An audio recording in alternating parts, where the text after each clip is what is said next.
Welcome everyone, big crowd tonight, thanks for coming. Welcome guests and town staff, board members. Everybody had a chance to look over the agenda. I think Heather does have an addition to the agenda under her report. We need to put in. Under Manager's Update B, resolutions, I have an additional resolution that needs your consideration, and that's to claim the standard allowance for the town's American Rescue Plan funds. Leslie has a report to submit in April. We've got to get this. Motion to adopt, Mr. Mayor. Second, A second. all in favor? Motion carried. All right, public comment. Danny McIntosh is up first to discuss public service. You said first, Mr. Mayor, I take it there's a second. There is, and a third. All right. I'm gonna count that as progress. Good evening, Mr. Mayor, council, town staff. I appreciate y'all's willingness to show up and to carefully deliberate. I know it's budget time. I'm gonna be spending my money, so all I'm gonna say is I'm counting on y'all. I think you do the right thing. I just appreciate y'all being here, so I think that's been going pretty good. I really don't have anything other than that. Done with you. Thank you. Thank you, Danny. All right, next up, we have Grace Collins to discuss trees and currency of care.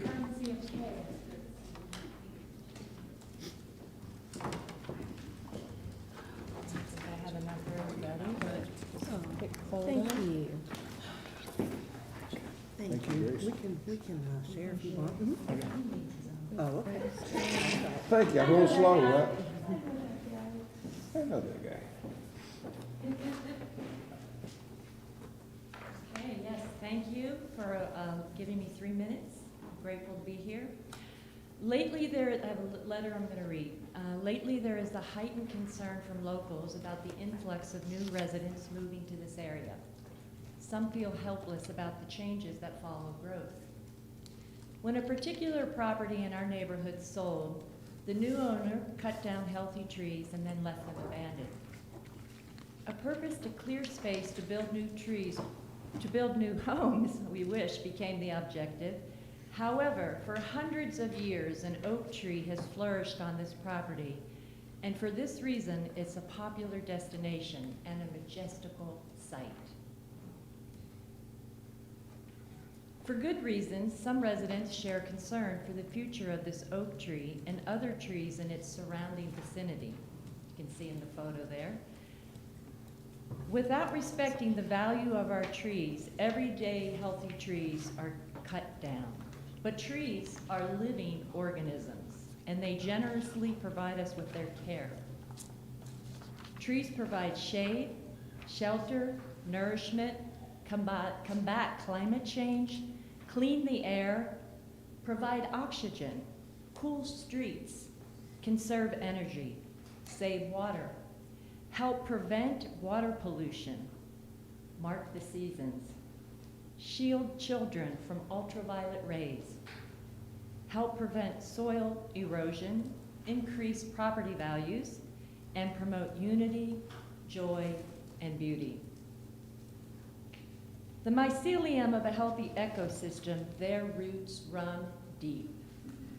Make no mistake, our health and well-being are connected to this fragile ecosystem. When we consider all the ways their presence nourishes us, we owe it to them to safeguard their future. As stewards to this exquisite landscape we all call home, we can give back by navigating incoming changes related to growth with a priority for caring for them. The livelihood of our trees deserve our undivided attention, preservation, and reverence. An affinity for trees, for me, began in my early days when I climbed apple trees to pick fruit. Tree climbing was a sublime, heroic feeling of accomplishment. Thanks to an innate love for nature, weekends were spent immersed outdoors. In a gentle way, basking in nature accentuated positive feelings. I came alive in nature. A culture addicted to screens, I never dreamt I would look back on my childhood routine as a basic foundation for well-being. One, if we don't heed the warning signs, is at risk of quickly vanishing. Will you join me in a currency of caring for our trees before it's too late?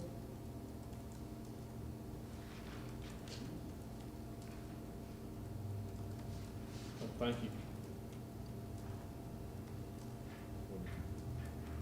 We don't have to take any action, we can do.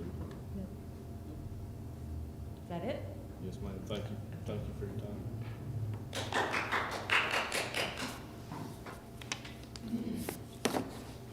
Next up, we have Suzanne Armstrong to discuss Sunrise Lane. Yeah, there's been some, trucks going up and down our road, and they've left a big mess in the pavement. And, so Brian Buchanan came up and, said that the town doesn't own that road, and I pay city taxes, county and city. So I'm just wondering, why are we paying city taxes when the town doesn't, town taxes, when the town doesn't own the road? I do not know. I don't know. I think I think the it's private road, road, isn't I it? think the road is city to a spot, and then somehow it loops around that ridge and comes back to our house. So the house is in town, the road's not in town.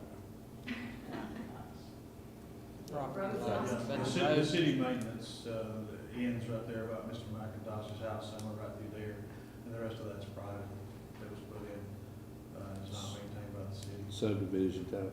Yeah. Right, so it should be subdivision HOA, something Yeah. of that nature would take care of the road. But why would I pay town taxes and county taxes, and the road's not taken care of? Because your home is in the city limits, correct? Town limits supposedly. Yes. Yes, It is. Yeah, and but the road itself is, I speak to my subdivision, when we built it, or when it was built, the town was discussed with those people to add it to the system. So what you need to do is get with those people who live off the road and see if it can be added to the city system, I guess, would be So the talk answer. to the people that live on the road. Yeah. Yeah, there's a dedication process to a road, it would be, I guess, there's a process for that, about getting that, done, discussed. Is there any one person I should go to to get more information? If you wanna come by the office, I can give you the information about that Okay. process, it would be a board decision whether they wanted to take on Alright. that other infrastructure. Okay. How far is it above her house? How far, The road ends to the last house. you're probably, what, 100 yards from the Yeah, end yeah. of the road or so? And then Ron's and, Is above her. yeah. Yeah. It's probably, I don't know, 300-400 feet of road or so she's talking about. Right. That's a guess. and there are a lot of variables in there too. I mean, There it are. has to meet certain The standards. road width is very narrow up through there. It doesn't, I don't know that it actually meets, the road is currently meets city standards from that point out. But they do plow up there in the winter. That'd be a public works discussion. I don't know. I think that was just out of the goodness of the heart. Probably can't turn around, but I would just encourage you to come by and talk to Alright. Mr. Buchanan at his office, and we'll go from there. Thank you. All right, that ends our public comment section. Moving on to item number 3 on the agenda. Everyone had a chance to look over the minutes from the regular meeting, March And I'd make a motion, we approve the March minutes. 2nd. I'll second. All in favor? Thank you.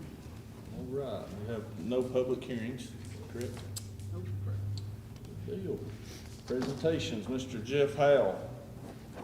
Talk about National Public Safety Telecommunicators Week.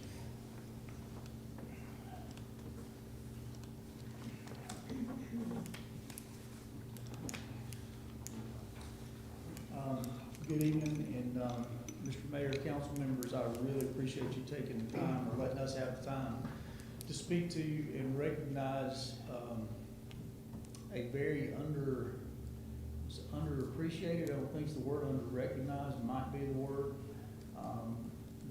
Several people sitting here at this table, I know have very intimate knowledge of, the job that our dispatchers do. I've got a couple of dispatchers back here and some former, and I don't wanna say older dispatchers, but, several people that are here that have done this job.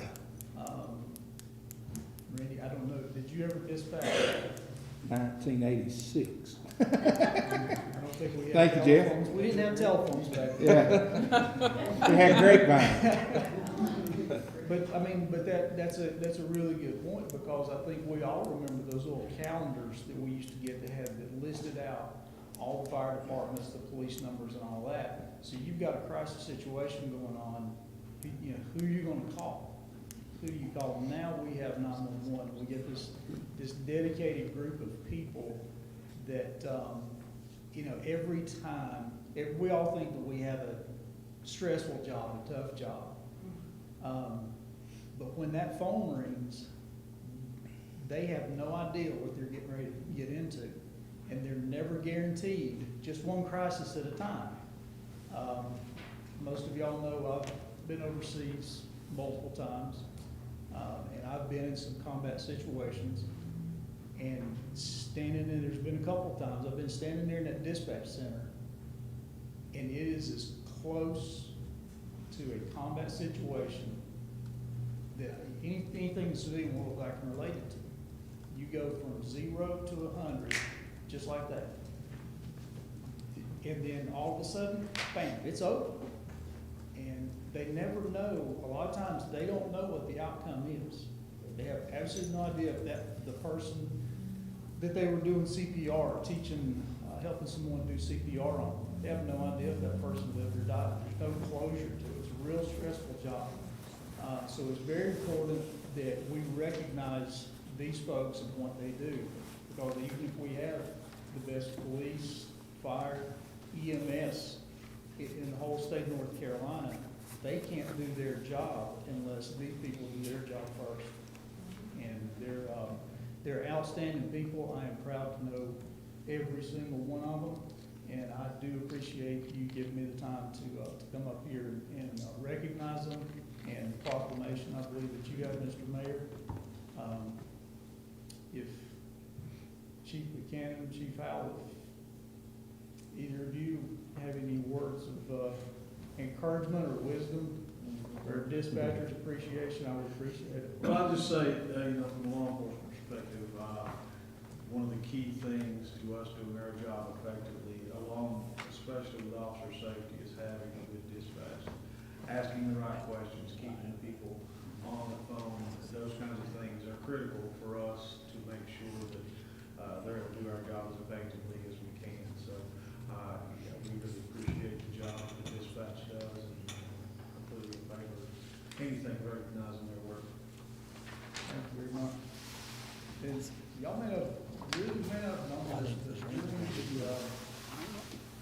during the height of the pandemic, we almost had to shut down 911. We're not exaggerating. They know we were that close to having to shut it down because we weren't going to have the people. Then what are you going to do? It's a bad day. So it's never taken for granted.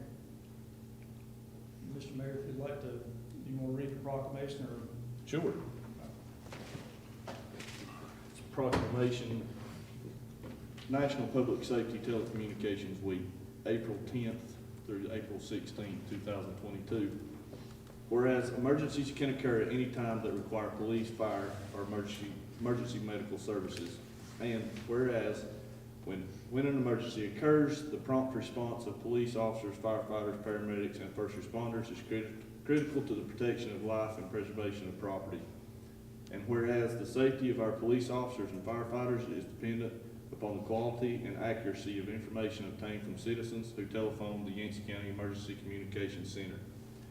And whereas public safety telecommunicators are the first and most critical contact our citizens have with emergency services. And whereas public safety telecommunicators are the single vital link for our police officers and firefighters by monitoring their activities by radio, providing them information, and ensuring their safety. And whereas public safety telecommunicators of Yancey County have contributed substantially to the apprehension of criminals, suppression of fires, and treatment of patients. And whereas each dispatcher has exhibited compassion, understanding, and professionalism during the performance of their job in the past year. Therefore, be it proclaimed that council members of the town of Burnsville declares the week of April 10th through April 16th, 2022 to be National Public Safety Telecommunicators Week in honor of the men and women whose diligence and professionalism keep our city and citizens safe. Thank you, guys.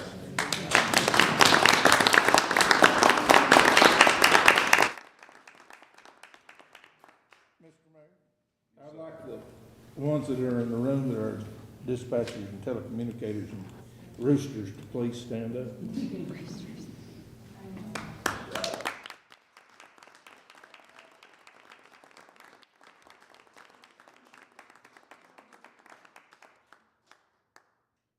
I was asked to put a couple, 3 thoughts together, and I got started, and it just wouldn't quit. So what I'm gonna tell is 2 war stories, and this one starts in 1986, set in the sheriff's office when we were communicating out of the sheriff's office, as well as the EMS building, so I got kind of double dipped there. And I have never felt so helpless in my life. You get the calls come in, and you guys try to ship them out as good as you can, and like Jeff talked about, you just don't realize what it's like to listen to somebody cry their family to death. So, on a better note, I was a brand new EMT in 1980, and Clyde Stiles looked at me and said, "Go out yonder to that house, turn right at the barn, there'll be a black dog laying there, and go up by the tree to that house." And I said, "Clyde, what if that dog ain't there?" And Clyde said, "You still turn." And I won't add the rest of that sentence. But you guys know what I think.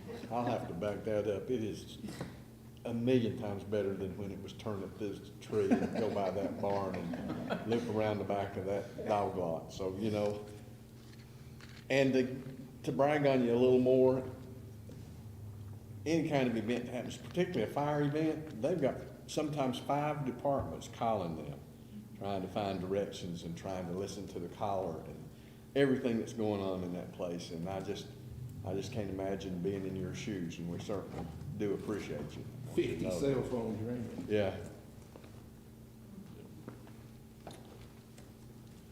Thanks again, guys. All right, move on to item B under presentations with Ms. Neely Andrews, talking about the 19E gateways. Hi, everybody. Again, having a partner who works in public safety, thank you all so much. You are really, really important. So I really appreciate everything that you do. So thank you. Thank you to the council members, the staff, the mayor, of course, for your time today. I will try to keep this brief but informative. Please ask me questions if you have them. So let me first just say, I know everybody is ready to see West Main where that public art piece is resolved. And I think there's no disagreement on that. So I just wanted to come and update you on the status of the Gateway project. For those of you who aren't familiar, the town, the North Carolina Arts Council, and Toe River Arts have been collaborating on a smart initiative public gateway plan for the 19 corridor. And of course, with COVID and many other things, that plan has changed. So where we're at right now is we have been working with Jack Mackey, who was the facilitating artist, as well as the North Carolina Arts Council, to come up with a plan to resolve that corner so that it looks much better than it does now. And so I'm going to update you on that piece, and then the second piece, which was the pole wrap project, which was the other component that they followed through on and have plans for. And then after that, hopefully those two projects will be resolved, of course, with your approval and support. All of that is contingent. And then hopefully we can get back to even ground in a place where hopefully at least people are somewhat happy with the outcome. So where we're at with the telescope, what I refer to as the telescope down here on West Main, originally, if you all, some of you may remember there were going to be 6. That's a lot of fundraising and a lot of money that would go into those corners. So it's been scaled back to just include this one with this new design of that corner. And if you all look, I believe it's page 10 of the packet that you had. You can see the new rendering of that corner with the plantings from the North Carolina Department of Transportation, which I will get to really briefly in a second, and the artist rendering of that corner now with the glass gabions and the retaining wall down there. So again, this is just to resolve the corner to get it to a place where it looks complete. So that's the direction we're moving in right now. The funds have been raised for that project to finish that corner. So let me see my notes here. The planning schematics are on pages 11 and 12, and you can see what plants the DOT was planning to put in that corner. They're all native plants with low maintenance, hopefully, on that corner. So again, the artist worked with Jeff Lackey from the North Carolina Department of Transportation on that planting schematic and plan.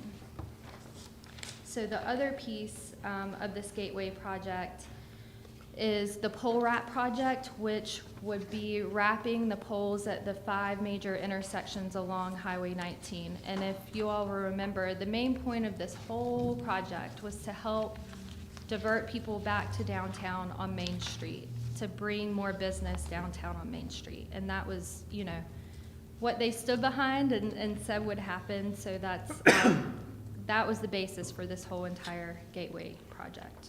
So that's why those 5 intersections were chosen for the pole wrap project, to divert people back into downtown.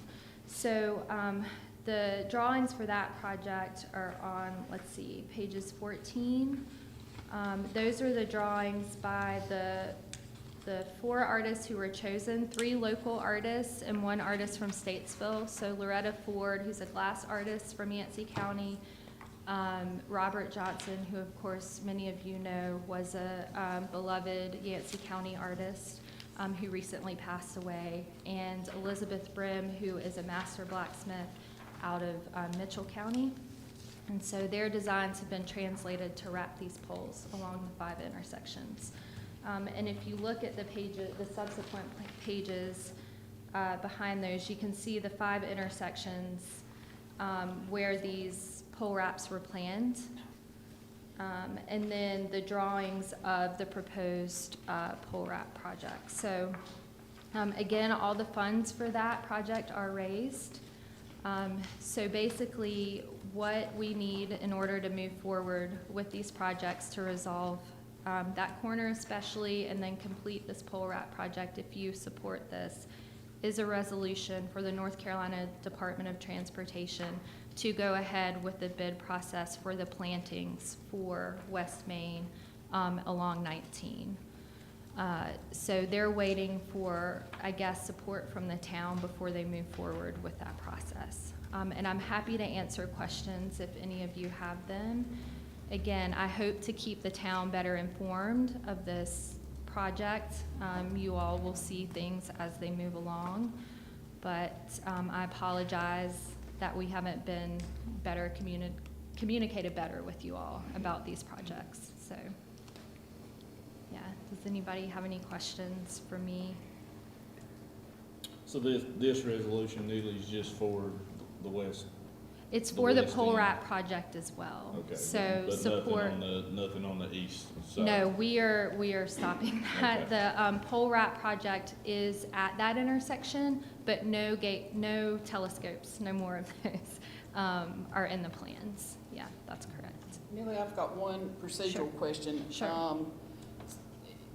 It was my understanding that DOT's Public Art Commission or Yes. board, in order to move forward with Mhm. approving the art installations Yeah. in their right-of-way, Yes, needs support that's from the correct. town. Yes, thank you for Okay? clarifying that. So, at a later date, and I think maybe, how many months ago, several months ago, Yeah. Mhm. we received, sort of out of the blue from DOT's Oh, the- planning, actual plannings for Mhm. the plantings along the stretch of 19th Right. through town.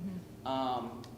And those, Shane and Russell and myself talked with some DOT engineers, particularly about the medians and Mhm. removing any kind of Right. trees from those Yeah. because of the maintenance issues and because of the vehicle vision issues and Mhm. a lot of other things. They have not okayed us to share, I haven't received the updated plan, even though I've been told Okay. that the median barriers will be Mhm. removed.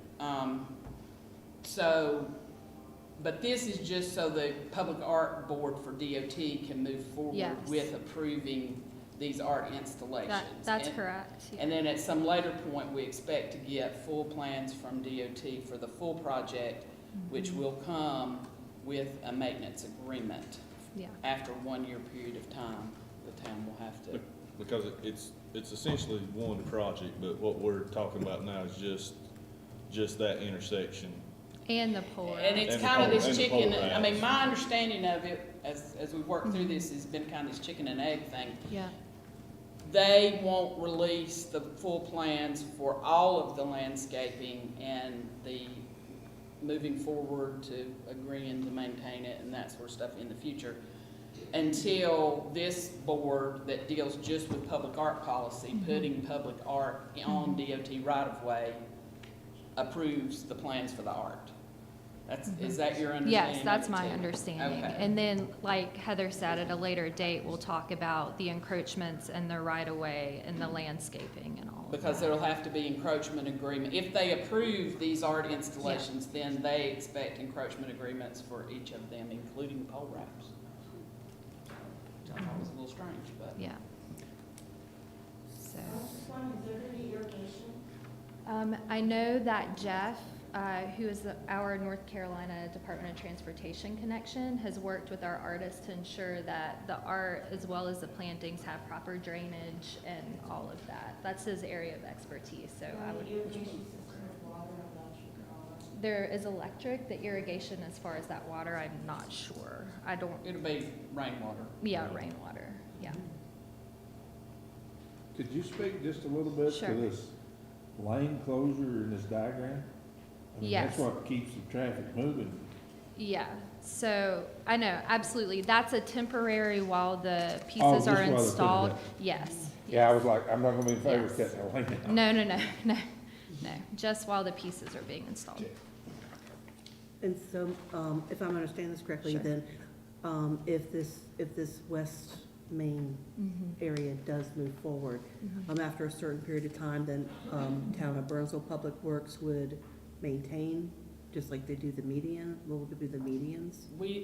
DOT maintains the medians now. It is our understanding, based on what they sent us before, that the town would maintain After a year. after a year. After a They year. maintain and replace any plantings for a Mhm. year. And that would include this area too? That would include this area. Okay. And I had a second question too, and I'm sure with DOT being involved, I'm Mhm. sure this has probably already been discussed, but I just wanna Sure. be sure about this. With the pole wraps, Mhm. is there any concern about that being a distraction, looking at that instead of the red lights? So it's my understanding that the facilitating artist, and I talked to him today Uh-huh. about this actually, is he's worked closely with DOT to make sure there's no interference with colors. There are certain colors that aren't allowed to be used, so that went under careful consideration. None of those colors could be used. He's been working with them closely to make sure that they would not cause any harm or confusion with signage or anything like that. And he assured me that he's been having these conversations with DOT. So the colors you actually see in this plan have been approved by DOT for usage. So my guess is yes, that there should be no interference as far as signage and understanding how to turn and that type of thing. And is there any study about like a distraction, like people That like, I'm what not- is that? yeah. And not paying attention to light? Well, that I'm not sure about, and I Okay. can certainly ask and find out and get more information for you on that. if And I you'd do like me think to. that that's what the DOT Public Art Board, they will take those sorts Yes. of things into consideration. Their basic purpose is to look at what is presented and make sure that it doesn't pose a safety hazard Okay. on their right of way. Okay. Neely, did they give you any type of time frame moving forward? I mean, is it ready to go to bids once you receive the Yeah, that's resolution? my understanding that once they receive support and it goes to their board, then as long as it's approved by their board, it'll go to bid Moving quickly. pretty Yeah, quickly. because it's our hope that these two projects will be finished before December. So we're really trying, with the support of the council, of course, and all of you, if you agree to it, to just get this over and done and resolved and look nice for everybody before the year's end. So, I don't know. Have any further questions? It's probably not hers, more toward Heather. Can we do something about this light down here being a little quicker change? We're backing traffic all the way up into Main off this South Main. That would be, we can talk to the DOT Yeah, representatives. I mean, they control the Right. length of the traffic. And I signal, so understand we- that. I think we it's can- like 12 to 15 cars from like 3 to, We just got a lot of traffic. yeah. It's amazing. Yeah, but I mean, it's a bunch plumb up around the square from right Yeah. there. We can have a conversation Thank you. about that. Okay. So Any other good. questions for Neely? Comments? All right, thank you all so much, I appreciate it. Have a motion to approve the resolution. I make that motion. I've had a hand or two in this to start with, so I'm definitely in favor. So I make the motion. All in favor? Motion carries. Thank you, Neely. All right, next up, we have former Mayor, Ms. Teresa Coletta, to talk about the 4th of July entertainment.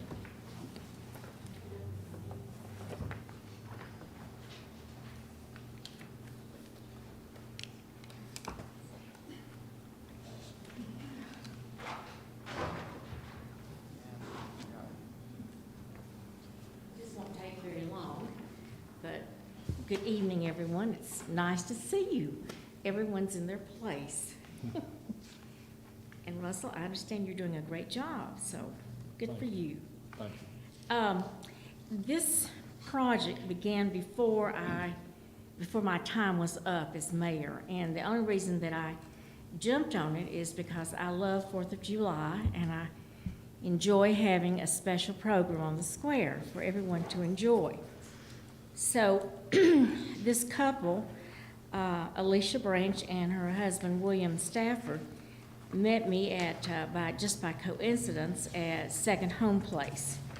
And we're talking about that they were musicians and they particularly enjoyed doing 4th of July programs. And I said, would we be interested? And I said, well, I think we would be if your price is right. So as you can see from the beginning of their sheet, which is attached to your handout, that they do a variety of selections from very renowned musicians, and they're very musical with their instruments. So there's only 2 of them, but yet they play a variety of musical instruments. And so they have agreed to come on July the 4th, and with if we're rained out, they will do it on, I believe it's Friday, July the 8th, because we have been rained out once in a blue moon. A lot sprinkled doesn't count. So their fee is $2,000, and as you will hear later on in the meeting this evening, any group performing on the square must carry insurance. So we have attached their certificate of liability insurance, so they are covering that for themselves, and their fee is a total of $2,000, and I think that they are certainly well worth our time and investment. We certainly enjoyed Brian Girl last July the 4th, and it will be comparable to that as far as the quality of their performance. So if you have any questions, I'll be happy to answer. I just thought I would keep it short and sweet, and that you have their invoice, and you have the cover sheet that addresses a variety of musicians and tunes that they will play from, and then also their certificate of liability insurance, which is now a requirement for anyone, as you'll learn later this evening. Anyone who performs on the square must have liability insurance. So it's my last act as your former mayor. I just thought I would see it through, since I did start the conversation with them in September, and they have been in touch since the first of the year. The only question I have is, the county's gonna do their fireworks, Yes. not on the 4th or on the 4th? No. On the 4th is It's my on- understanding. They're gonna do it on the 4th? On Monday. Okay. We always work hand in hand with Right. the county, and Because that falls on a Monday this year, right? Or it's Yeah. not on a weekend? no. And if we are rained out, the county will be doing fireworks on the 8th, following the musical presentation on the square. So we kind of do it hand in hand, cost-wise and event-wise. So it's always well-received and enjoyed. All right. I have just one question, Ms. Coletta. It says here that they'll be coming up in their RV Mhm. and that they will need hookup accommodations. Did they define what that was? Well, I think that, as I understood it, is that their RV, they would like to have a hookup for their RV while they are on the square. They have a dog, two adorable dogs, and So you know. would that just be electric? Electric, yes, but Okay, I just didn't know, because there's other things you can hook up an RV to. We don't have those. it's electrical, but I will clarify that for sure. Yeah. But Just, that's, just make sure they're not needing to hook up to sewer. I mean, if they were wanting to hook up to water and electric, we could. I don't put it think, down to- I don't think they'll be Says doing that- that, but I will definitely check it out, so that we don't have any. I just want to make sure. Any other questions? Well, I would need your approval of the contract. I just wanted to say too that, being on West Main for, especially the 4th of July, I see people heading to the square with their chairs well before the show starts. So I think people really enjoy the music and the fireworks together. Well, I think so, and it's also very good for our businesses, as we know, that events on the square helps with the economy for our local businesses, which is excellent. It does. I have any other discussion? A motion to approve, or motion to fund, I would rather. I'll make it. I'll second. All in favor? Aye.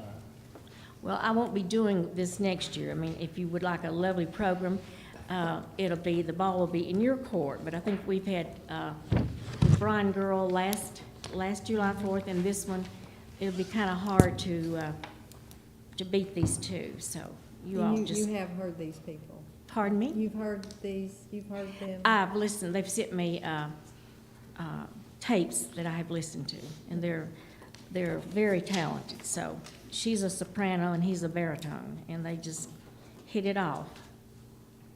So, okay, so did I understand that? It was approved. Okay, Yes, ma'am. thank you very much. Thank you. It's nice to see you. See you. All right. Wrapping up our presentations is Melanie St. Jean, is that correct? All right, thank you. Talk about the First Friday Artesian Market on the Square. Yes, sir. Mayor Fox and council, thank you so much for taking this time and letting me speak tonight. Before I get into the logistics, I just want to give you a little bit of a background about why I feel so passionate about this. I am a daughter of two artisans. I grew up in the 60s and the 70s. Please don't tell anybody that. But I grew up in the 60s and the 70s of two artists. I have two older brothers and two older sisters who are also artisans. And throughout growing up, watching my parents and my siblings create and design and try to sell their wares was always taxing on me because that's what they wanted to do. That's what they loved to do. That was their passion. And I thought I was going to be a little bit smarter than that. And I was going to go to college and I was going to show them how they could sell their wares and make a profit. And so I did. And I went to college and I found a different track. And I ended up in corporate life until 9/11 hit. And unfortunately, and I don't say this very lightly, I was supposed to be on one of those airplanes. And that moment stopped me. And I realized that there was more to life. There was a value.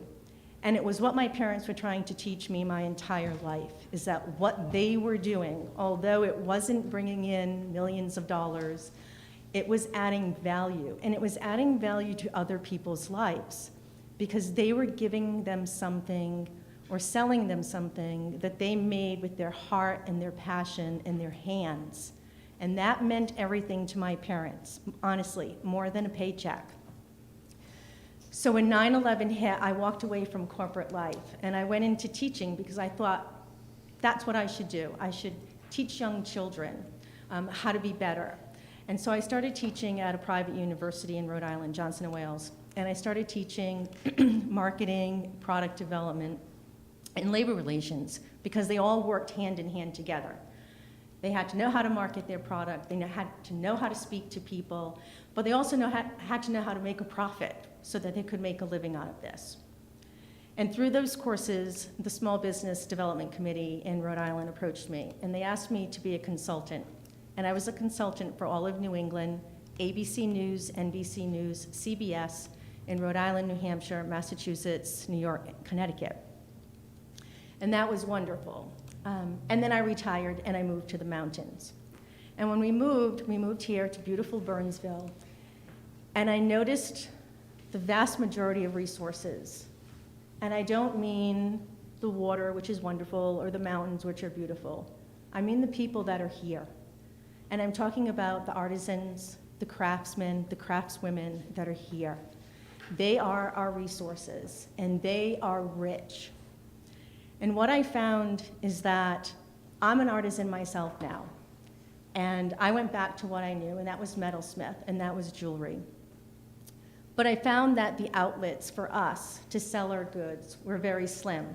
I was fortunate enough because I had contacts. So I was able to get wholesale accounts, consignee accounts, and I was able to market myself. But in meeting a lot of these artisans and craftsmen and tradespeople, they didn't have that capability.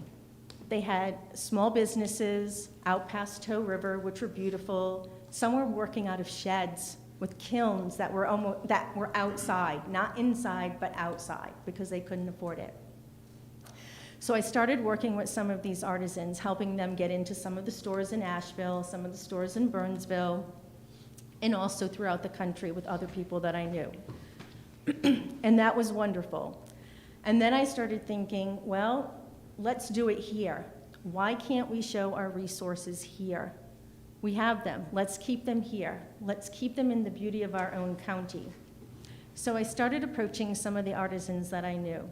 And they were telling me some of their stories, that they couldn't get into retail stores because the retail stores wanted a wholesale. And if they were to sell their items at wholesale, they were losing money because of the cost of goods sold and their labor, not even accounting for the love or the passion that they put into their products, which we never get back as artisans.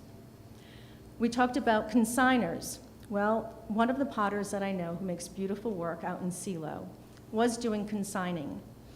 And they were doing a 30-70 split, which is fair in the consigner world, with the consigner getting 30 and the artisan getting 70%. Well, she received a letter a month ago, and the owner of the store had stated that business was so great last year. Thank you to all of the artists. And she, as she's reading, she's thinking, oh my God, they're gonna go to 20/80. I'm going to get more. And at the end of the letter, the retailer said they were going to 60/40. She was now losing 10% more of her business. And so she had to pull out. So where does she sell now? Well, there are markets, there are plenty of markets out there, and there are fairs out there. But the markets here in Buncombe County, Yancey County, Mitchell County are geared towards farmers, and we value our farmers. And the artisans are fill-ins. We fill in when farmers cannot. And that's not good enough for us. There are also festivals that we can go to. We have the Mitchell County Art Fair, which is great. It's a wonderful weekend. I did it last year, and my goodness, the traffic that came was unbelievable. Once a year is not enough. So I started looking outside of Yancey County. Right now, there are towns outside that are doing these festivals. Marshall is doing third Thursday, the third Thursday of every month. It starts in April and it goes through November. They have 20 artisans, they're all juried, and can I tell you what that town brings in from 5 to 8 p.m.? The retailers stay open, the restaurants stay open, they bring in music, they bring in entertainment, all the stores participate. Mars Hill decided they're going to start. They started first Friday in Mars Hill. This month is the first time that they're going to have it. So there is an outlet for artisans to go to. And then again, I think, why are we letting them go somewhere else? Why can we not let them come here? Let them tell their stories. Let them show their product. Let them sell their product. When an artisan sells one-on-one, we sell who we are. We sell the passion of the product. We sell that story. To us, that is the perceived value of the product. That is what somebody wants to go home with. They want to know the story of that blown glass. They want to know the story of that vase. And so I'm asking the town to please consider and let the artisans here have a First Friday. Our goal is to have the market start in May and end in November if weather permits. We understand that there are some Fridays that we cannot have it, Mount Mitchell Craft Fair, which we fully understand. And if there are any other festivities that are going on in the town, we won't have it. We are looking to do juried, 20 to 30 vendors.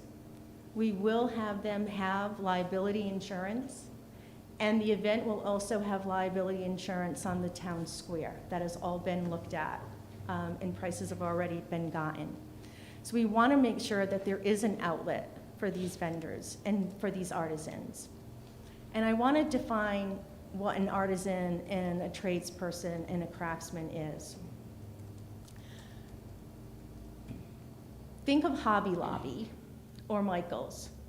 Those are DIY stores, do-it-yourself stores. So anything that is purchased in those stores and put together is a craft. And we will not have crafters. We will have artisans. And artisans will take raw materials, they will manipulate raw materials, and they will turn them into a tangible product. Clay into pottery, sand into glass. And that is what we plan on having at this First Friday. So I ask the council that you please consider us allowing to do a First Friday. We are looking, if possible, to have our First Friday in September. And that may seem a while away, but there is a lot of logistics that have to be done prior to that. And if we do it, we want to make sure that we do it correctly. I'd also like to add that not only will this benefit the artisans, it's going to benefit the town and the community. It will show togetherness. It will show that the artisans support the town and the town supports the artisans. It will allow the stores and the restaurants to reap the benefits of the traffic that comes in. They can open their stores late, it's only an extra 3 hours, and will also allow the artisans to interact with the retailers and perhaps give them another opportunity to sell their wares. So thank you for your time, and if you have any questions, I'd be happy to answer. Well, that was very good. Thank you. I think it sounds like a very positive thing, especially because I know, being a retailer on Main Street, talking to other retailers, and I think right now, there's like 85% buy-in on staying open late and supporting and being a part of a possible First Friday. And we appreciate that. We really do. Oh, I'd like to add one more thing. I'm so sorry, but this is so important that I say this. We will be charging vendor fees, but I want you to know that 1/3 of the profits will go back into the town. So we are giving back to the community. It will either go to a charity, a family in need, or Dig In. But we will give back some of the proceeds of what we make off of the festival back into the town. And I just wanted to put that on the table and let you know. Okay. Are you looking, Melanie, are you looking for town space, to do this on? Or We're hoping to do it in the town square. Okay. And I understand after speaking with Chad, we need to look at insurance for using the square. And I have insurance through ACT Insurance, which is Artisans, Craftsmen, and Tradesmen Insurance. But I've also been speaking with them, and they do offer a festival insurance, and it can be done for 1 day. And it will be done under my name, but it will cover the town and the county. And that will come out of the vendor fees. Okay. So are there any other town services you would be requiring? This is no road closure or anything like that. This is not blocking off parking spaces. You'd just be using the space. We're just using the space, yes. We will be contacting some local businesses that are outside of town, along with the churches, to ask them if we can use parking for any overflow. Would this be a good way to draw tourists into our town? I definitely believe it would be a great way to bring in tourists into the town. As you know, the new Ray will not be opening this summer, and they're going to have a beautiful hotel when they're finished. That allows people to stay into town. We have to give a tourist a reason to stay longer or come into town. The tourists that Third Thursday in Marshall bring is unbelievable. It is unbelievable.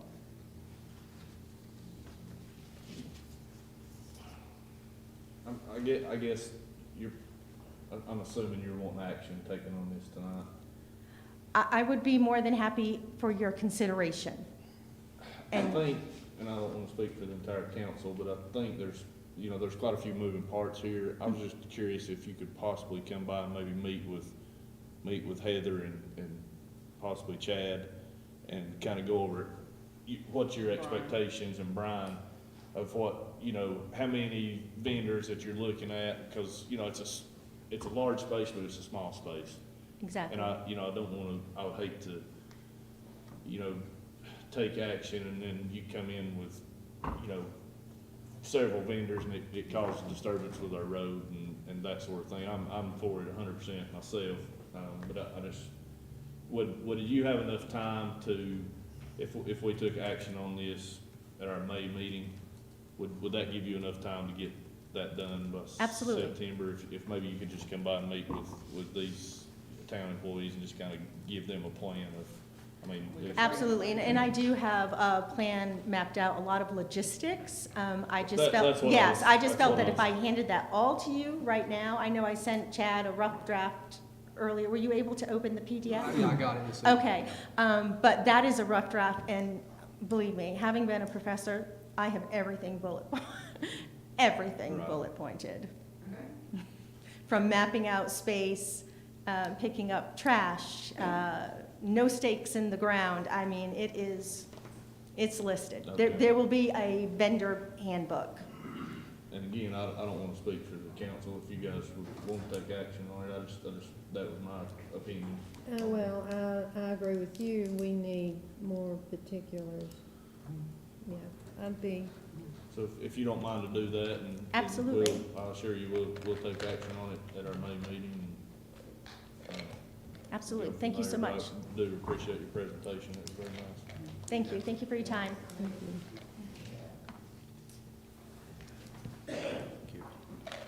All right, we'll move on to our manager's report. Ms. Heather Hockaday. Okay, guess what we're gonna talk about first? ARPA. I can get it all together here.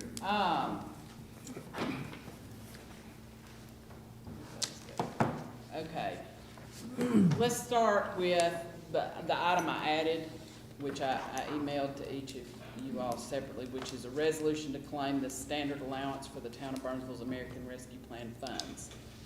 And as I explained in the earlier meetings, the direct allocation, or the allocation that came through NC Pro to the town, the $524,000 allocation, Leslie has to make a report on that allocation. We haven't received the second tranche, so we only have half the money, but she has to make a report at the end of April.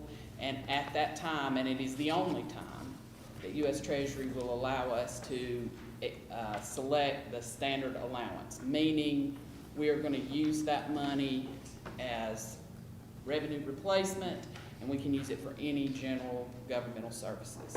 So the good part about that, and Treasury allowing anybody who got 10 million or less to select this standard allowance, is that you have a much broader range of things that you can use these funds for. Before, the only category that we really fit into was just water and sewer. It's not that water and sewer isn't right up there at the very top of everything we do, but it's nice to have some options for some of the other needs that we have on the general fund side of things. So I just need council approval for her to indicate on that report that the town will take that standard allowance, and that we will be able to move that money into, once we get all of it, into general governmental services. You're not deciding on the services tonight, you're just deciding on taking this election, because if you don't take the election, you're stuck with the 6 categories that they have, and the only one that really applies to us at all is water and sewer. Motion to approve. Second. in agreement. Yes. Are you good? Okay. Thank you. All right. Moving on with some of the federal government Treasury's requirements on policies. Going forward, the first one I think you have is the non-discrimination policy, which is pretty self-explanatory. Basically, the town agrees that during the term of this grant funding until December 31st of 2026, we will not engage in any discrimination practices that violate federal law. So I would ask for a motion to approve that. I'll make that motion. I'll second it. Great. The next policy that is required to expend any of these ARPA funds is an eligible project policy.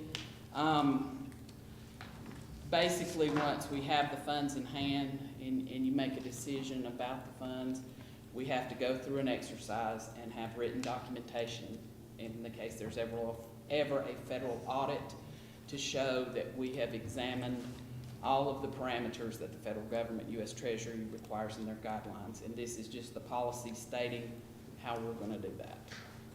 So I would need a motion and action to. I'll make that motion.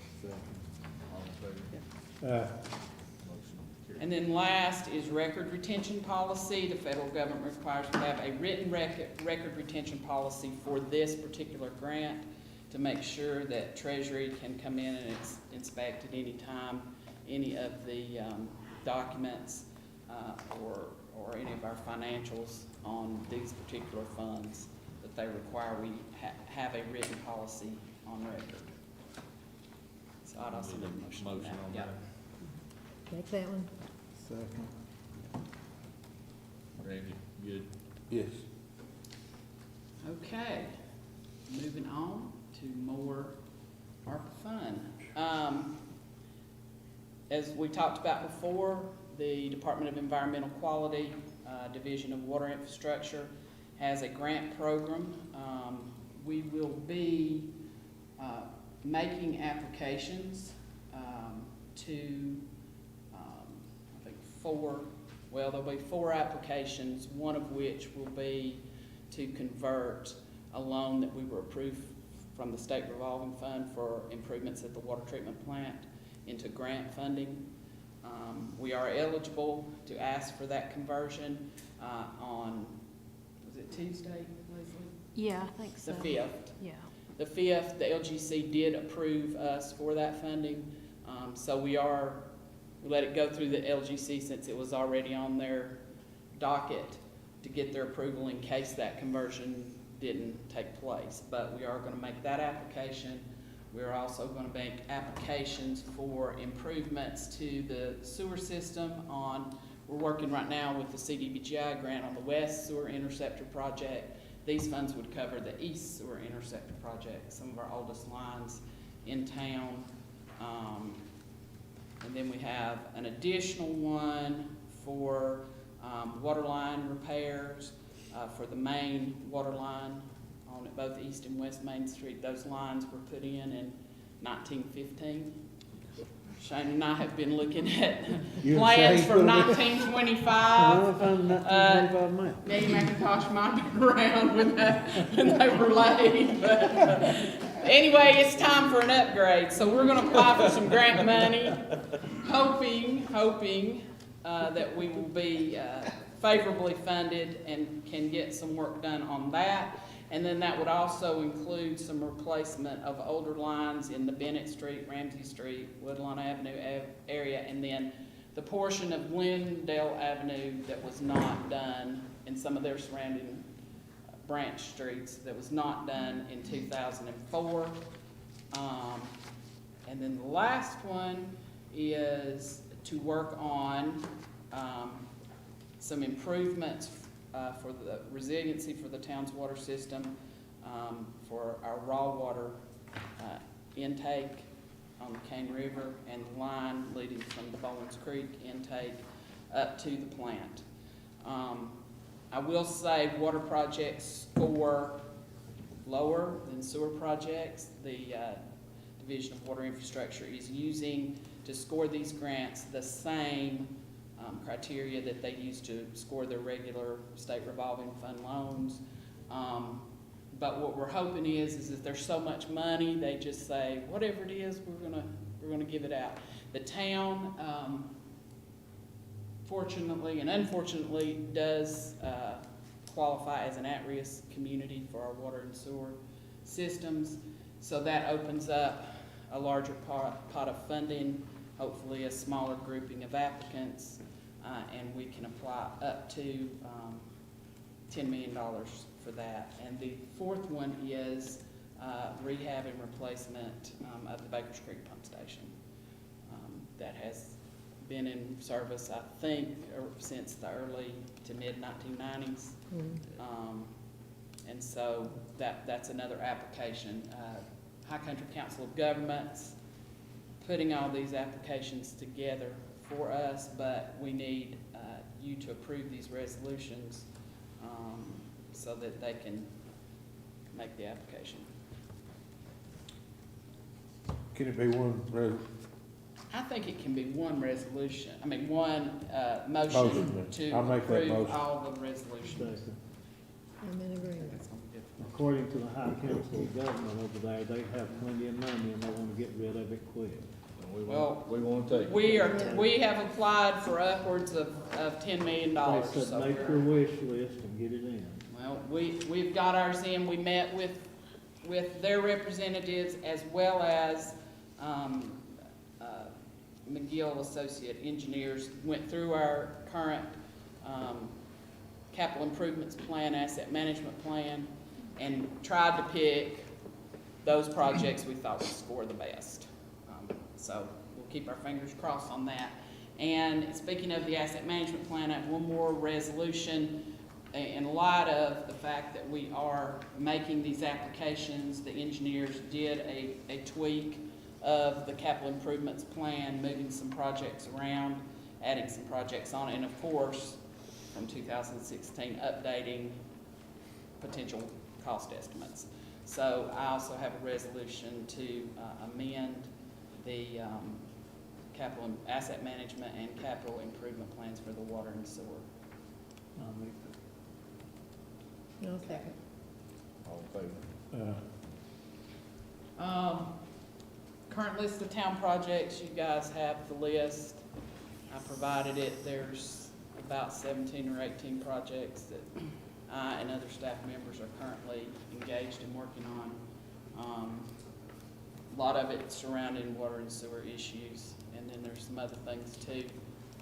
Obviously, we don't need to go through each and every one of them tonight, but if you have questions on any one of them tonight, we can talk about them, or if you want to give me a call and talk about them further, we can do I that. knew you guys were busy, and I did not really realize until you gave us this, how busy you are, and It's I hard to need to keep tell you how up. much we appreciate you guys, Well, every one of you. Yes, we Yes. have a wonderful staff that works really hard on all of this. We do. Well, they have a wonderful leader also, Well, thank you. and I'm not talking about Russell. I thought oh, jeez. No. Can we come in, No. Mr. Mayor, can we come into the work session, the budget work session, if we have anything on this project? That'd be a good time to look at, Sure. if we had some. Sure. And the last thing I have is the tax report. I think last month's report, we had on the 2021 levy about, it was a little over $44,000 outstanding. In a month's time, that's been cut down to $26,000. We are continuing to nudge people to pay. I did highlight for you on the report that between 2012 and 2022, outstanding, we only have $12,300 worth of outstanding tax revenue on both the personal property and the, Only 3% was that. yeah. So, you know, we're up to 96.96 collection rate. I know Jackie likes to see that higher, and I trust that she'll push to get it done, Has it so. ever been that high before? Yeah, I think last year it was Yeah. about 98, wasn't it? Yeah. It was. We'll get, I mean, a It'll lot of win. these on the Yeah. list, we'll get, or we'll have payment plans Yeah, in place. Yeah, they always do a great job on the Yeah. collections. yeah. Yeah, Miss Hensley's tough on that. Yeah, she is. Nobody wants to mess with her. Not me, for sure. Okay, so that's my report. Unless y'all have any questions? Thank you, Heather. Great report as always. Mr. Chad. All right, thank you, council. I've got just a couple quick items. The first one being the first Thursday in May has, for the last 8 years or more, been booked at the town center. So we were hoping to schedule a new date for our next regular meeting. And if possible, some available dates are that Monday and Wednesday of that week are two that are definitely available. That's the 2nd and 4th of May. If those are options, I've got some dates the following week also, if those don't work. Guess we need to start with Mr. Ollis. With his City schedules. Secretary. Tougher than the rest of ours.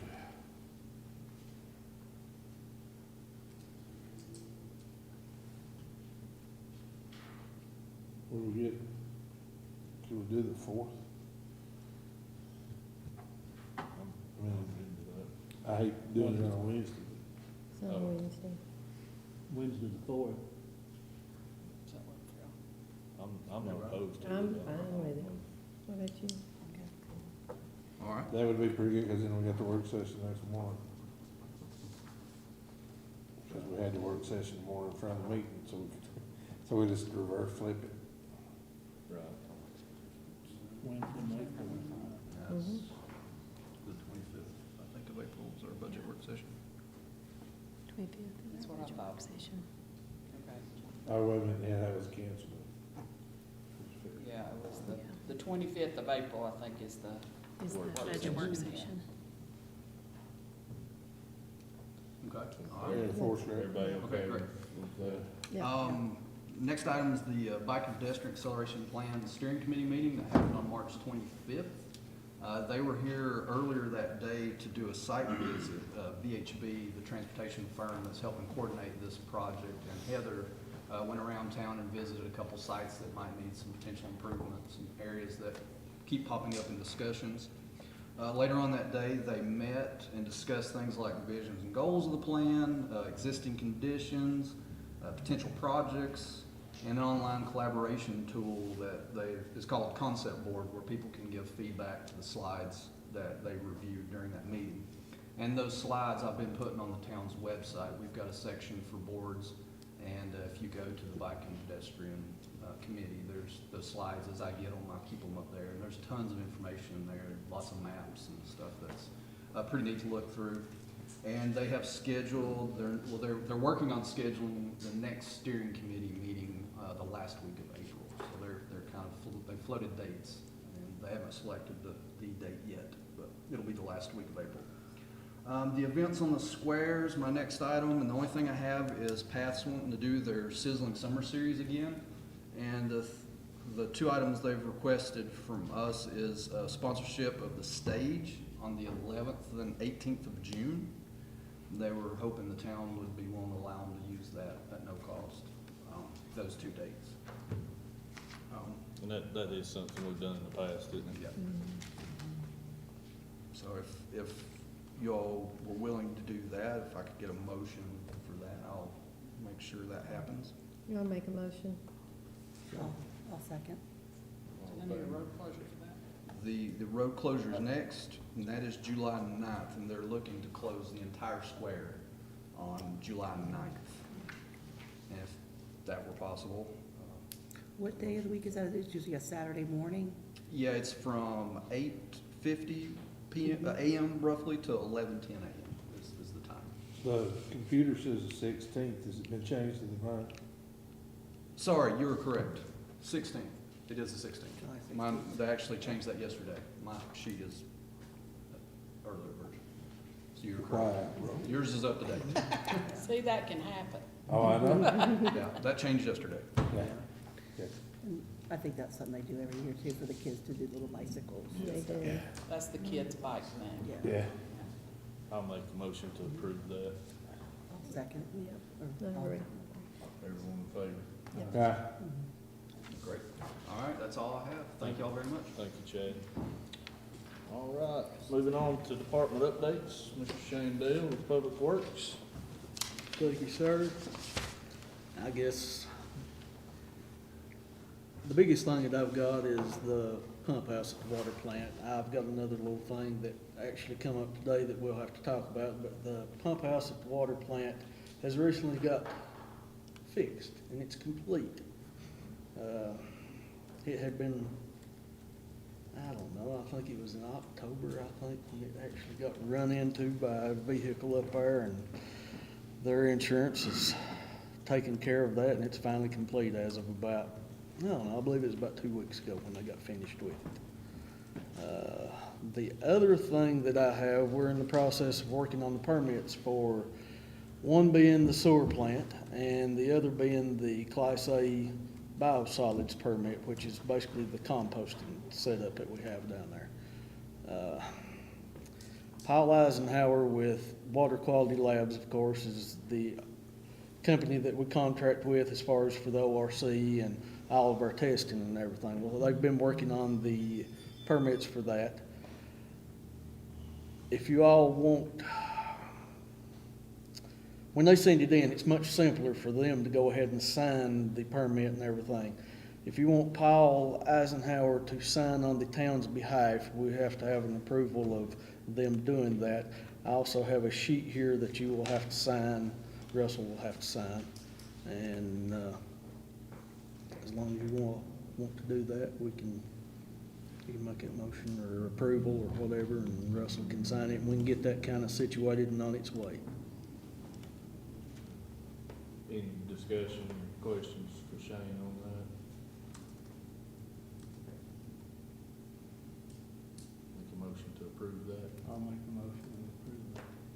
No second. All in favor? It just makes it a little simpler for them, you know.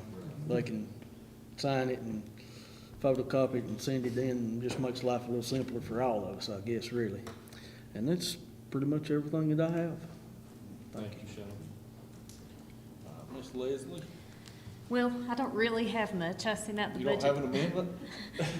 No, I don't right yet. I will. I mean, next month, a bunch, probably.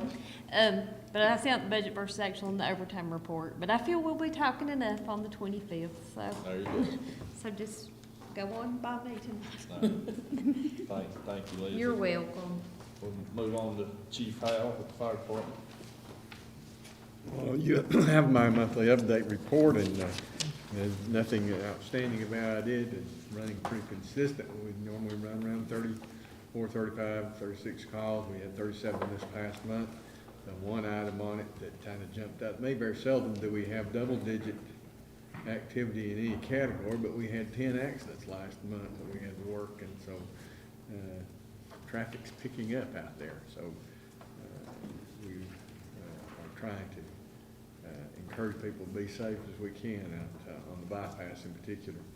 The other thing that I would mention too, I've been asked several times about whether we need a traffic light down at the intersection where the fire department's located, and I did have one of my members who was trying to do some contacts about that. I haven't heard from him, so if you are contemplating contacting DOT about this particular traffic light out here, we might mention that in that same conversation.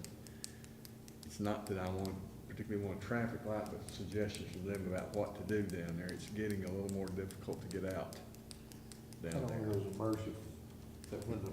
Yeah, something. Yeah, when the. Yeah, you know, like When the Spruce whistle Pine blows. has the one that only works if they have. I don't think there's a question there. I mean, if you've got to go left there with the apparatus, I think traffic needs to stop. Yeah. So we'll look into that, but. I don't know who to pursue it with. Brian may know in particular. And just maybe ask them what they would recommend. I don't want to be one of these 10 accidents on We don't want you to be. Well, one would think that flashing lights and sirens you would yield for, but that's not It always the doesn't work case. that way. No. But that's a bad place to come across 4 lanes with a big truck. For sure. And that's all I have. Thank you, Mr. Howell.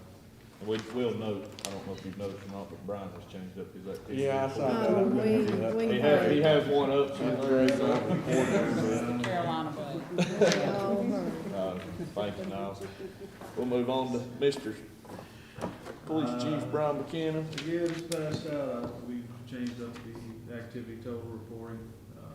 It's still a work in progress. We changed how the guys actually do. We moved away from a paper system to where they're able to do it on their computer screens, which I'm able to pull that data. That's why we're able to get this. We're still tweaking that a little bit to make it where it needs to be, but I think in the long run, it's a much better system. They're reporting more. They're just getting used to the system, but it allows me to pull fancy reports with pie charts and those kinds of things. The other thing I have, a few months, last month, I believe, we did a road closure. Y'all approved for the Fit Families 5K. That's come back from DOT with their approval, but their process is the next step is you all pass an ordinance, which is in somebody's packet, and for the closure. I think that's the 30th. Is that right? 30th of April. It's just that morning. It's a few hours that morning on a Saturday morning for the road race, the foot race, Fit Families 5K. So I just need a motion, I guess, on that. I'll make that motion. No, second. All in favor? Thank you. Police-wise, that's what I have. Zoning and code enforcement, the two things I have to update you on, the Everybody still asks about when the Taco Bell is coming. Their paperwork has been completely approved at this point. It's just waiting on them to develop the property. So, they jumped all the hurdles they need to with us. Everything's good on their end. And, we meet, with the planning board on Monday. They'll be meeting a design review to consider the, new ABC store project that'll be going down there beside AutoZone. So that project will be under review on Tuesday next week. Yes. And that's pretty much what we have. Thank you, Brian. Corbin, Town Center. So, I was talking about, the last weekend that we had. It was pretty productive. On Friday, we had the evening bluegrass. That was our bluegrass concert. We, got a little over 180, attendees, which was awesome. I personally didn't expect that many, so that went by super well. And then we had a quick turnaround for Saturday morning, which was the, Spring Fest craft show. That was well attended as well. But both of those events went super well. We have our church that comes in every Sunday. We had a second event on Sunday. So last week, or last weekend, we were pretty busy. And then for April, we have 26 events scheduled so far. So that's a kind of a jump from what we have been having. Next month, right now, it's only at 21, but some of those days will probably fill in. The quilters gotten back to me and told me that they will be coming back in the auditorium for the craft show. Typically, they come in, we drape their quilts, and they have a mission piece, I think, or something like that. People come in, look around the quilts, and I think they might auction some of them off or something like that with us. So they weren't here last year, but they will be back this year. And right now, that's about all I have. Thank you, Corbin. It's good. Alrighty. Council members' reports. Anyone have anything I got nothing. under the council member reports? I will not be able to attend the High Country this next time, and I don't know if you want to send a representative or if they just want to leave. They got food? They have cookies and coffee. A lot of them are their empty seats, so I don't know if anybody wants to do that or not. We get a full set of their minutes and their actions, so y'all get a report on that. All right, we'll move on to advisory boards and nonprofits. First item is the ABC board. Ms. Denise Collier wants to discuss on the ABC board. Thanks, Russell. With the very professional background of all the applicants, I think it might be a wise time to consider expanding the ABC board to 5 members. You know, stepping up and saying I do want to serve on a community board, I think we all agree is very commendable and appreciated. And also too, I think, you know, with RL being so steadfast and wanting to still serve after so many years on this board, I commend that. I really do. And with the new build and a lot of new ABC Commission regulations coming down, and then along with the new build, I'm sure it'll be expanding the employee base along the way the next few years. You know, utilizing these great professionals who have this background in legal, financial, HR, and are willing to serve. I do think that the cost of having 2 more extra board members with this kind of insight to the projects that the ABC board will be getting into this next year, I think we should take a really strong look at that and possibly expand it to 5 members.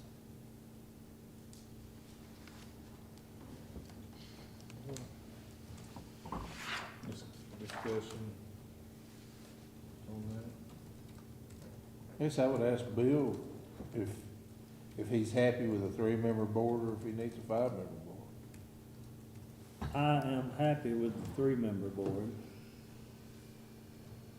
I have to recuse myself from voting. Oh, I know that part. And I can't probably should not make comment. There is approximately, and don't hold me to this because I'm not absolutely positive, but 171 ABC boards in North Carolina. There's only, out of that, about 35 that has more than 3 members. And that would be places like, I think Forsyth County, which is Greensboro, has an 8-man board, but that's the only one. And all the others pretty much are Asheville, big cities. So I think a 3-man board is enough for a small town. That's just my feelings. Can I add to that a little bit? You can. Just- Sure, it's, I mean, yeah, it's open just, discussion. You know, I just, you know, I try to attend as many as I can, and I just know the undertakings that they're gonna be undertaking, and I just thought that, you know, with the professional backgrounds of the applicants, I thought maybe we should take advantage of some of their knowledge. Yeah. Okay.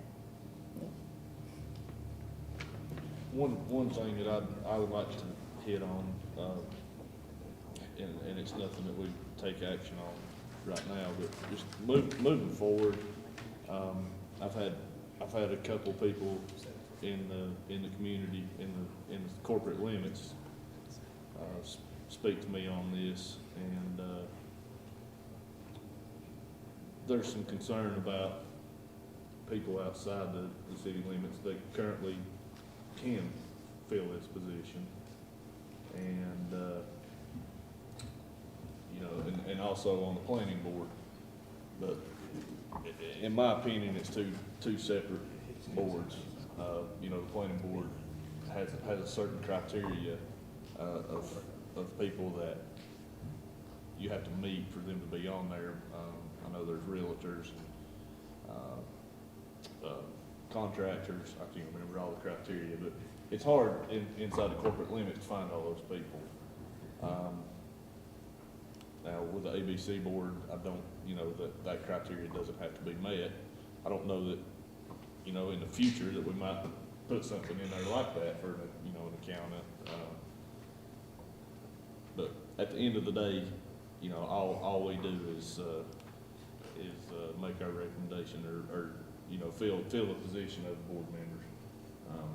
You know, we don't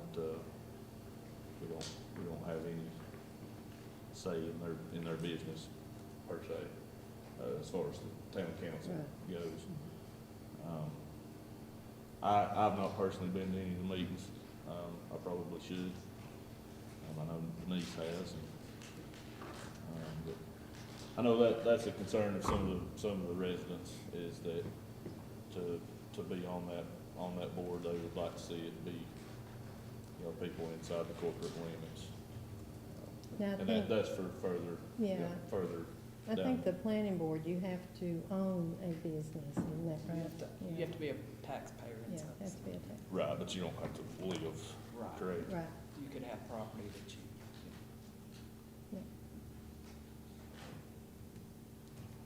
Randy, do you have anything to add? The only thing I want to know if Bill was happy, I mean, anything I've said on before, like if somebody sits on it all the time, I mean, that's who I look for my advice. I mean, I don't think we probably need to spend $2,400 more to put 2 more people on there. And in my head has trouble with, the attorney being on the board. He's not their attorney. I thought I heard you. No, attorney. Oh. That's what they He's have not on. their- Sorry about that. I got some bad information. But I'll still stick with my features. I don't think that needs 5 people and I spend $2,400 more. But that's just my opinion. All right, so I guess, do we have to have a motion to, Well, if you're gonna consider an expansion of the board, then you would need a motion, and then a second, And then a and then a vote. vote. You know, what we had on here was discussion of that. I don't know if anybody wants to make a motion, but if there's a motion to be made, it needs to be made, and then seconded, and then a vote. And then, after that, you move on to fill in The the position. vacancy, the position that is there, depending on how many vacancies you may have. Okay. I would make that motion. To expand expand the the board from 3 members to 5 5. members pursuant to NCGS 18B-7. Yeah, what she said. Right, is there a second for that motion?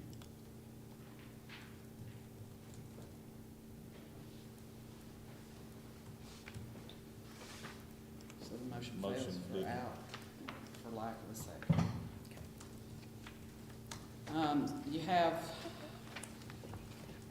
one position that is open. It's, the vacant, or R.L. McIntosh's term expires this month. He has expressed that he'd like to be reappointed. You also have applications, and I'm looking for my applications from 3 other members. Yeah, Lucy Brown Lucy Dahl, Brian Buchanan, and Erica Deaton. Right. NRL, and you have their applications. It's for one position. and I don't know how y'all wanna handle this. Do you wanna take each one, or just a motion? I'm gonna make a motion for Mr. R.L. McIntosh. I second that. I'm in agreement. I'll agree to that because he's served well. He has. I think that gives us And the Bill, history. I guess we should take care of the fact that Bill has recused himself as a member of this, as a city member of the board. Yeah, he's not said anything. Yeah. Could get him to. As I told him, He's as I trying to told be him not quiet to. over here. Even though Randy tried to get him to. Trying. Well, he can speak as long as he don't vote. Nah, Right. not under current law. No, he can't. He can't influence the board in its decision. If I he's do agree. recused, he's recused. That means For the vote. you can't do anything. I did that all the time. Huh? I did that all the time, Ken. I I just couldn't vote. I'm not saying nothing. You didn't have Heather sitting there either. Yeah, no, you didn't have Heather. I had Donnie Lost. Recusal is recusal. I had Donnie Lost. I'm gonna personally make it a point to go to some of these meetings, as I probably should have in the past. But, anyway, moving on, EDC, Mr. Jamie McMahon. Good evening, Mr. Mayor and Council. It's a pleasure to be with you. As always, before I start, I want to say I'm the subject of Danny McIntosh being geeked about whether or not he might have been around in 1925. When the sewer maps were being drawn, I want to let you know that I know how that feels. I'm going to tell you a little story. I want to indulge here in a moment, but a lady I loved absolutely, the Honorable Ruth Banks, when she sat on this council one time, we were sitting in here in a meeting about an infrastructure project, and she was talking about some line in the town of Burnsville that was put in, and she said, you know, we put that in 1969, and then she looked at me and said, do you remember who it was that did it? And while I wanted to say Ruth Jimmy Carter was president when I was born, I just decided to think that she thought I was wise beyond my years. Danny McIntosh, you're wise beyond your years.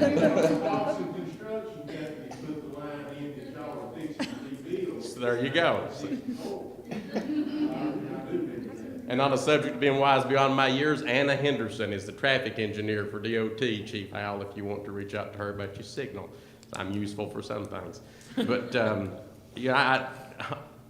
something else I've heard my good friend Danny McIntosh say from time to time is that public service can be a thankless thing for elected officials. And while I don't want to go into a long update and take a lot of your time, Lord knows Heather and Russell and Shane had to listen to me all morning long till about lunchtime today.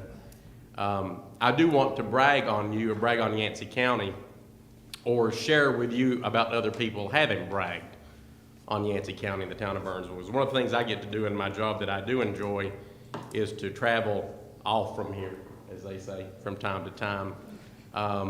I usually enjoy being able to talk about what we're doing, but it's nice when other people are talking about what the town of Burnsville and Yancey County are doing. This past month, the North Carolina Economic Developers Association had its first in-person meeting in 2 years.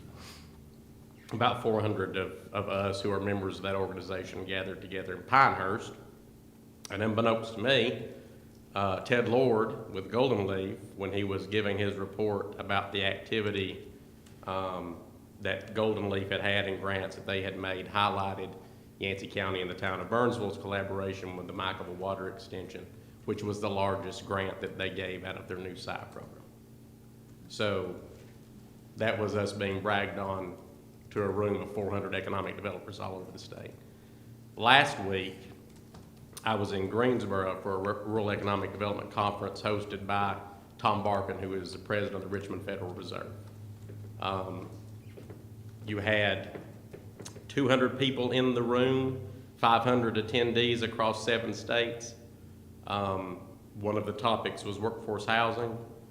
One of the participants on that panel was Sarah Grimes with the Dogwood Health Trust, and she called out the partnership with the Yancey County and the town of Burnsville for workforce housing as a model for communities who are in the rural areas who are trying to tackle that topic. It was another opportunity when I got to be pleasantly surprised that somebody else in the room was bragging on what's going on in Yancey County and the town of Burnsville. So you guys are to be commended for the work that this council has done, for the work the staff does, for the work the county commission does. And while we're bragging on people, I'm going to brag on one of you particularly. We had the Mitchell Yancey Business Advisory Council over to tour the career and technical education programs at Mountain Heritage High School this week. I'm currently chairing that board. So we had the teachers from Mitchell County come over, business representatives there. We were meeting with the CTE instructors, and what I heard from the teacher who teaches the entrepreneurship class is about this lady who came, and the students loved her presentation about the business that she started and her experiences as a small business owner and growing that.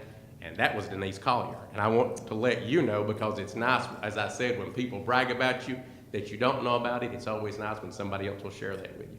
So I don't have any specific updates for you. Well, Jamie, let me stop you right there if you don't mind.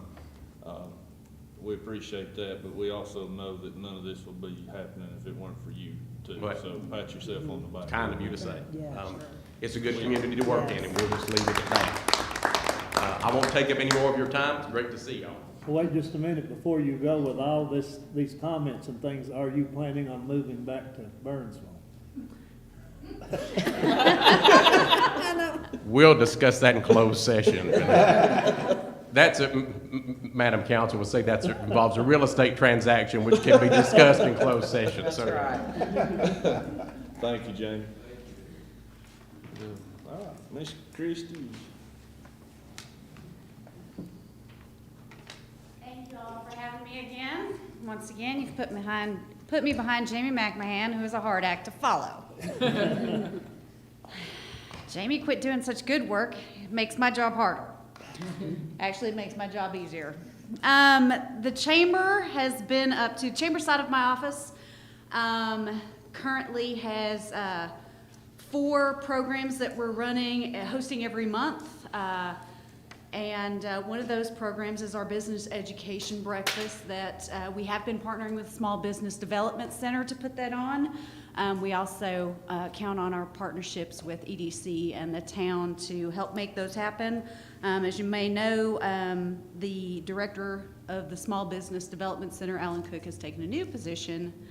And so I have contracted and found 3 speakers for the next 3 events until they can get that position up and running. So we're all set to go for April, May, and June for all of those.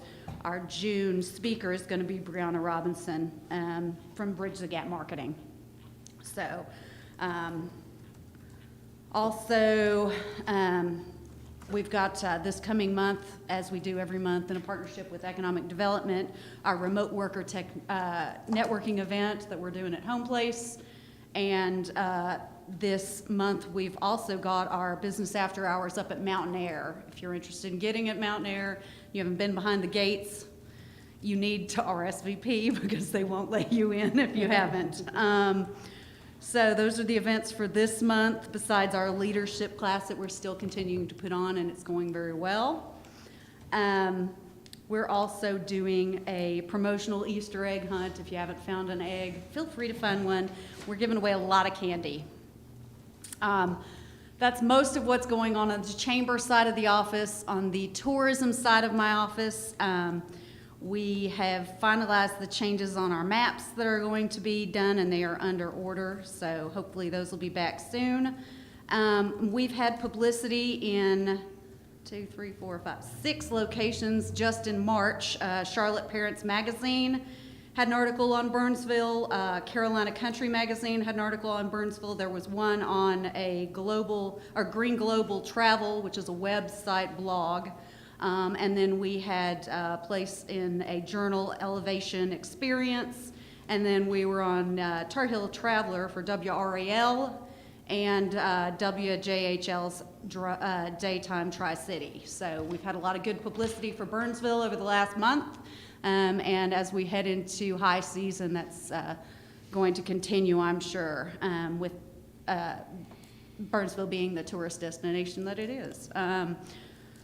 Besides that, I've been away for a couple conferences since I was here last, and just going to try to put all the good things I learned into practice. And everybody was bragging on Burnsville, right? They were bragging on Burnsville. I was not at the same conferences as Jamie, but everybody I talked to wants to come here and visit. So, any questions? I did see about a 5-minute spot on PBS this past week or the week before on Burnsville.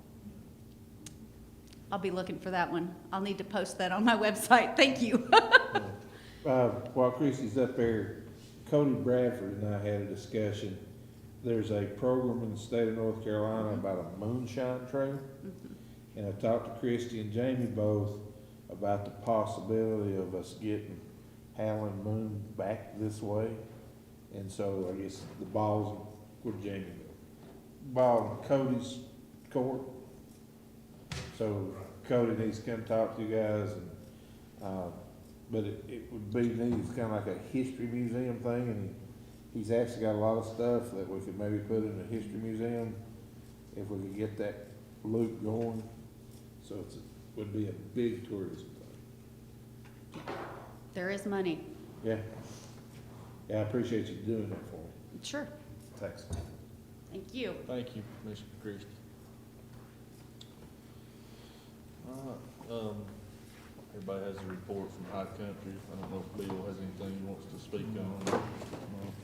No. All right, if not, I would need a motion to enter closed session pursuant to North Carolina General Statute 143-138. Motion. Second. 118. All in favor?